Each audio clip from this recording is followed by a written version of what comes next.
Не знаю, хотите ли вы в это верить или же нет, но криптовалюта дала миру возможность по-новому взглянуть на многие существующие проблемы в обществе. И да, я не говорю сейчас про какие-то высокотехнологичные проекты, где основная цель – это приумножить ваши средства.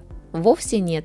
По большей части я сейчас говорю о тех проектах, которые за счет токенизации стремятся воссоединить тот уровень доверия людей в обществе, объединив их в единую инфраструктуру на блокчейне, устранив тем самым всех тех назойливых посредников, которые только то и делают, что ищут для себя ренту у тех или иных проектах.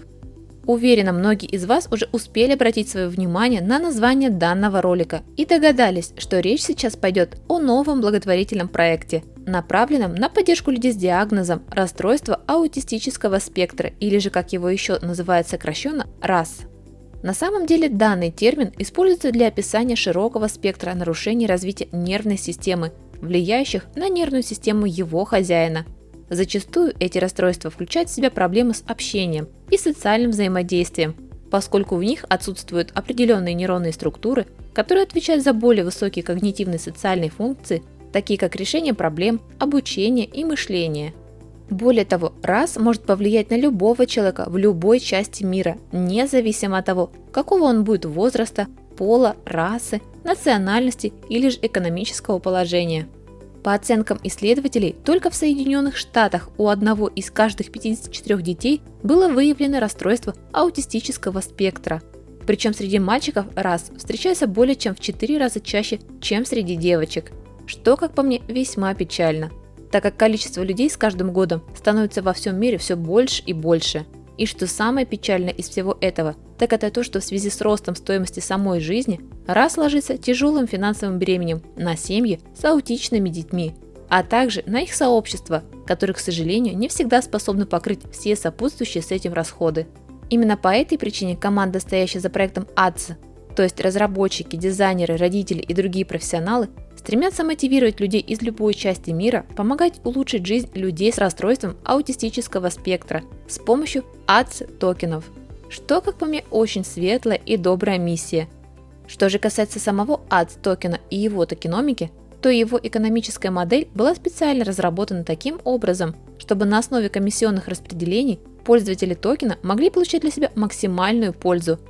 Если же говорить о текущей поставке данного токена, то составляет она аж 1 квадриллион АДС токенов, из которых 30% будет сожжено, 37% будет выделено под листинг и ликвидность на Uniswap, 20% будет выделено на пресейл, 3% будет выделено на маркетинг, а оставшиеся 10% как раз таки и будут отправляться на благотворительность, что, считаю, очень здорово.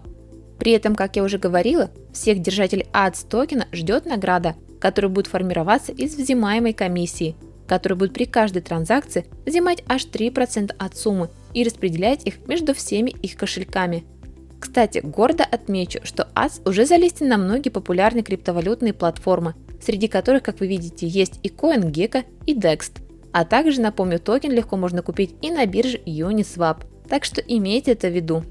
Кстати, для всех тех, кто сомневается в честности намерений данного проекта, спешу рассказать вам о последнем проводимом мероприятии, по окончанию которого основатели проекта пожертвовали АДС токенов на сумму аж в $10 тысяч, что, как по мне, немало и очень здорово. И это, как вы понимаете, только начало. Однако, как бы там ни было, перед тем, как пожертвовать свои средства на благие дела, не забывайте проводить свое собственное исследование проекта.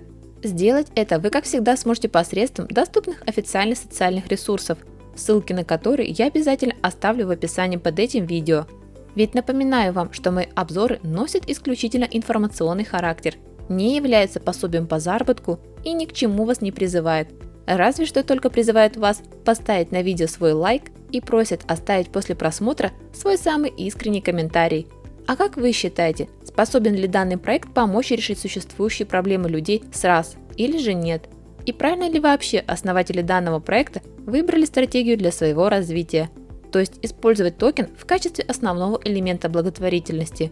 Одним словом, жду ваши мысли на этот счет в комментариях. А пока, всем спасибо за внимание, удачи и пока-пока!